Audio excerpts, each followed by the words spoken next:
There you have it. Now I think what we should do now, should we draw this B on a branch?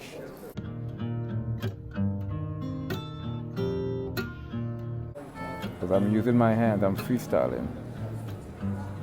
So freestyling is a little more technical. Freestyle is a little more technical.